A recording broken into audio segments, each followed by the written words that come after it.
Hello, thank you for being here. I'm Joan, and today we're going to be going over the books that I bought over the weekend. And I'm not going to lie, I did video this last weekend to upload, but my mic died, and I didn't realize until I had finished filming after like 40 minutes. So, we're back. It's happening again. I'll probably be a lot more concise this time. Starting with the books that I didn't buy, we're going to do the ones I did at the very end. So, first off, we had Night Watcher by Daphne Wollstonecraft, and I obviously have a type when it comes to book covers, I guess. Like, this drew me in immediately. But whenever I read the synopsis, it really just feels like another, thriller, and I've not had a really good track record with thrillers so far. I've not really found one that surprised me or threw me off guard, I guess. So I don't think that this one's going to be any different. Let me know if I'm wrong, but that's why I passed on it this time. Then I always look at Red Rising while I'm in there. I just don't have it in me to start a series right now. The last series that I finished was the Ember series by Sabah Tahir. That one was amazing, but it did remind me that I really have been enjoying independent books a lot lately because I used to only read series, if you can't tell by my shelves. So that's why I passed on it this time. And also, the next series that I really want to read is actually Dune. I want to read that, or I want to reread the Ranger's Apprentice series that I got because I haven't read it in 6 years now. So I need to refresh my memory on those. And they read pretty quickly for the most part. There's 10. Then I did pass on Cursed Daughters by Oyin Khan Braithwaite. I did go expecting to get this, but I had also requested the ebook copy of it at my library, and then when I checked, it said I only had 2 weeks left. So I figured that I'm just gonna wait for the ebook to come through, and then if I really like it, I will wait for the paperback to come out, because I have just been finding that which is unfortunate because a lot of the books that I own are hardcover because I was a hardcover girly. But since I've been getting older and my joints have been taking notice of that, it hurts to hold those big books up for long periods of time. Generally, except for right now, I used to read very heavy books. And now I just noticed that there's a lot more fatigue in my wrists, especially because I do a lot of knitting, and I handwrite my stories before I type them, and I work as a data entry person at my job, so I'm on a computer all day. My wrists hurt so bad. And so I just think that paperbacks are a lot easier on them, even if they're thicker books. And I really wish that publishers would at least print some paperbacks with their hardcover releases. I get that they want to make their money and make sure they're going to sell, and then if they're selling well, not releasing the paperback just yet, but 6 to 12 months for a new release is astronomical. At least release some. So then I passed on The Wilderness by Angela Flerney. Every time I go to the store and I see this book, I always pick it up because the cover is just so interesting. But the reason I haven't grabbed it is because I'm not a huge fan of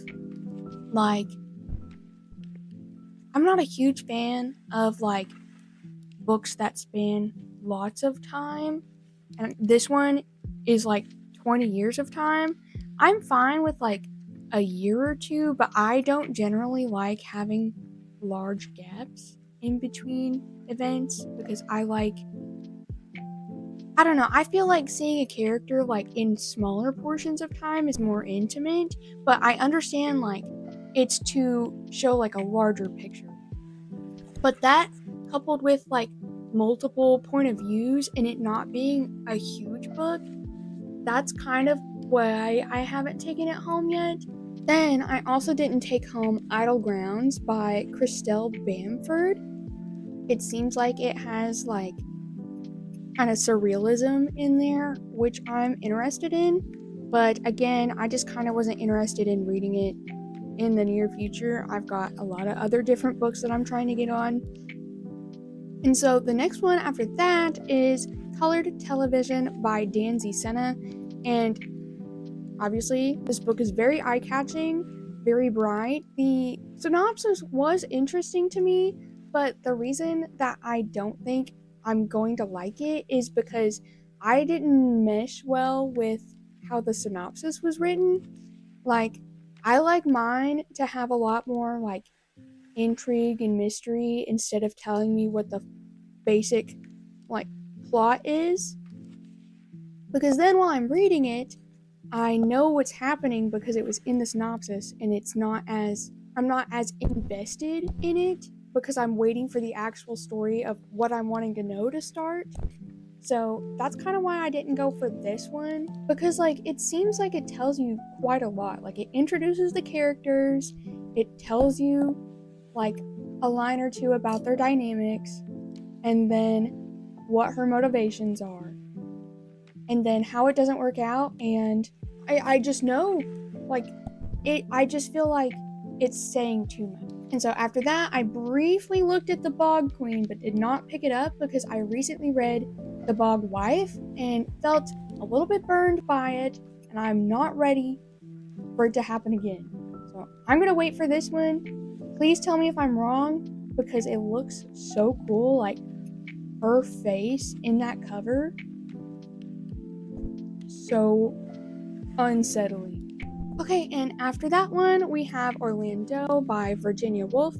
I didn't pick this one up yet. I actually had started reading Orlando by Jacqueline Hartman. Unfortunately, I really couldn't get into it because there was just a lot of like point of view changes and it was very fast, and I just couldn't, like, I just don't think I was in like the right mind to read it right now.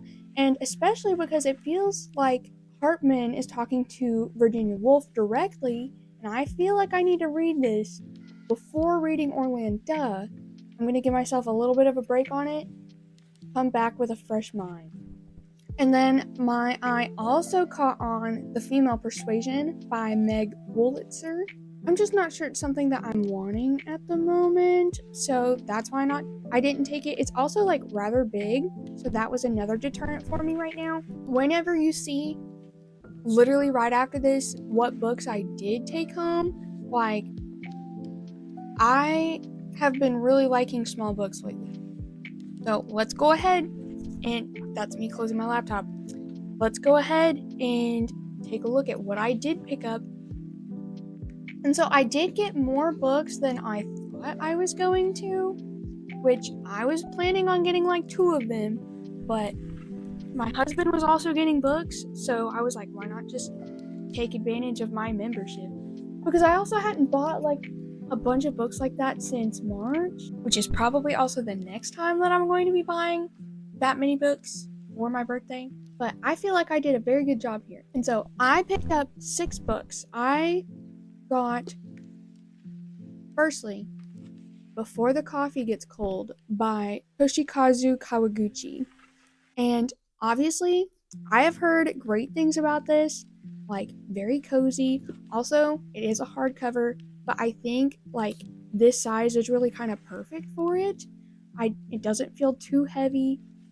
It's just very proportionally nice. Okay, so I picked up that one, and obviously this one is about what kind of decisions you would have changed, like had you known what you know now type thing, and like going back in time to do that. And I heard that the first one is really good, and then it kind of gets a little repetitive with the later ones. So I don't know if I'll continue in the series. It depends on what I think about the first one, but hopefully that one seems like a very nice winter book. I also am having a long weekend from work, so I have plenty of time, and with it being like a little over 200 pages, I probably could finish it today, which I haven't done in a while. Next, I picked up Entitlement by Rumen Alam. Is that not like, okay, look at the table. Can you see? Is that not gorgeous? The red? I saw this one. Okay, first, I saw a hardcover, and that's what I picked up. And I was like, oh, that's too bad. Maybe I'll wait until it has a paperback. You know what it had? The paperback. So that's why I immediately picked it up. Publishers, I will pick up a paperback. Please, I am begging you. Anyway, I picked it up immediately because it was a paperback, and I found it interesting. I've also been really interested in like wealth culture, like class literature lately, and so this seems like it's really going to be up my alley. Taut, unsettling, and alive to the seductive distortions of money, Entitlement is a riveting tale for our new Gilded Age. A story that confidently considers questions about need and worth, race and privilege, philanthropy and generosity, passion and obsession. It is a provocative novel about the American imagination. As a black young woman is plotting her ascent, an old white billionaire is facing his own extinction. As their lives intersect, boundaries start to dissolve between haves and have-mores, predators and preyed upon, narcissism and good intentions. So I'm interested to see what it has to say. It's also almost 300 pages, so I'm hoping to get to that one pretty soon. I know I literally say that about all of them, but listen, I'm doing my best over here. I'm doing a good job. My bookshelves are 50-50 read right now. I'm doing a good job. And next year, I am going to be trying to read mostly my bookshelf again, so it's fine. But yeah, I'm hoping that one's pretty good. I'm really looking forward to it. Next, my local Books A Million has this like reprinted Harper collection where the spines look like this and they're different colors. Recently, me and my husband picked up Brave New World because he wants to read it and I'm going to read it after him. But I also picked up Tales of the City by Armistead Maupin. And also, look at that cover. It's so bold. Such a bold, cool cover. And obviously, it doesn't tell you what it's about on the back. But I looked it up and apparently this had originally been like serialized in chapters, and then I think the last couple of stories were actual like published novels, and so it's all just combined into this one printing now. It centers around like a group community of queer people, and I'm really excited to see how it's depicted because it's set in the 1970s, and this specific reprinting are for books that were specifically banned or challenged due to their portrayals of issues like race, gender, sex, sexuality, class, and other themes inseparable from the human condition. So, points for that. Very happy to hear that. I'm thinking about getting the rest of them because every time we go to the store, me and my husband spend like 15 minutes looking at the banned book section. He actually picked up the Federalist and the Anti-Federalist papers, and we also got the Communist Manifesto because that is our current like nighttime routine, is we learn about history and things like that because we like to be informed and we like to understand other perspectives than our own, which is the point of reading. Once again, moving on. I also picked up, they also have like an expanding translated fic section, and I am really excited to see that it's getting so much bigger. I've only found in like the past like year or two I've lived here, like a couple of books that were translated. Like I read Nails and Eyes and This Skin Was Once Mine and other disturbances, I found those at the store, but they weren't in any like specific section. They were on a genre table. So I'm happy to see that there's more to choose from.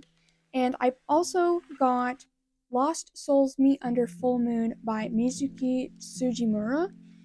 That is so cute for one. The pastels. And this one is about potentially being able to speak with someone who has passed for the last time. And I'm interested to see what kind of themes are depicted here, how it would feel knowing that you're talking to someone for the last time ever, like if there's any sort of like closure aspect, if it's like worse, which I don't know how I would have felt, I haven't thought about it too much, but I am excited to think about it when I actually read this.